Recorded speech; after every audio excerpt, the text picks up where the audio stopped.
the place where inside and outside misunderstand each other at the shortest distance. Hinges creak with time and doorknobs still hold yesterday's warmth. The repetition of just like yesterday is neither an economy of memory nor laziness of being. It is a quiet persistence, deliberately not discarding, merely adding creases and reusing. While aligning shoes, one entrusts one's outline to the outside air, simultaneously pulling it back indoors.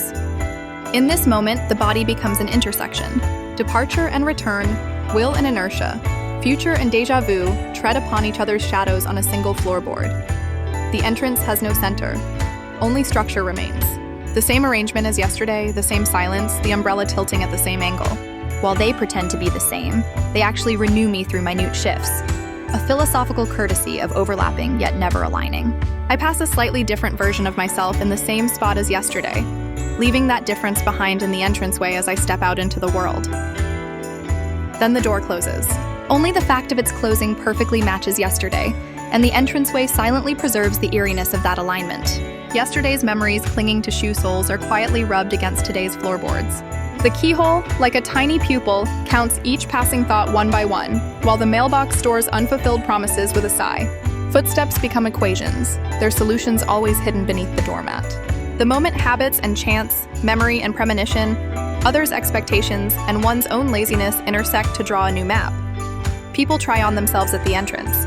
When donning a coat, there is a ritual where the inner self sheds itself like a stranger. When departing, there is the performance of wearing it like a stranger. When wind peeks through the cracks, past conversations flutter down like confetti. Words crack the tiles of the entranceway, and stepping on those cracks, one decides which line to follow. That boundary always welcomes my singular present existence with its cold, stone-like quality. That gateway, pregnant with profound, dark resonance, is the threshold of esoteric knowledge. A singularity where the closed sanctuary called the inner world and the exposed wilderness called the outer world discontinuously connect. This leather restraint called shoes is a token of submission to the gravity that binds us to the earth. The parabolic arc traced by the fingertips undoing the laces is a geometric intersection, where yesterday's residue and today's impatience tangle at a single point. Shedding pain, we set down the shoes.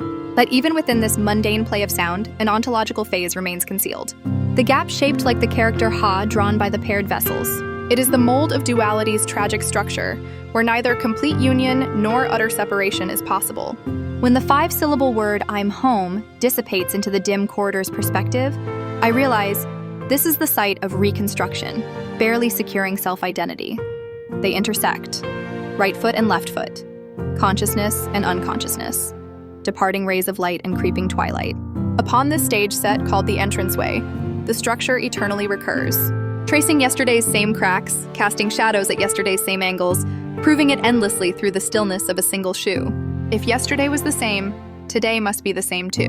From the fraying of that logic, I seep out as existence. My body standing in the entrance is not a single subject. The orientation of discarded shoes, the cooling curve of the key, particles of silence precipitated on the floor. Each time, they reconfigure the aggregate called me. Intersections do not occur here. What has already intersected merely visualizes its structural reorganization. Will is pierced by inertia. Choice is narrated retrospectively as traces of what has already been selected. I am returning even before I leave and lost even before I return. The entrance hall's structure establishes order by rejecting a center. The same arrangement as yesterday is not stability, but a violent equilibrium compressing change to its smallest unit. The moment the door closes, time forgets before and after, and my being is temporarily suspended.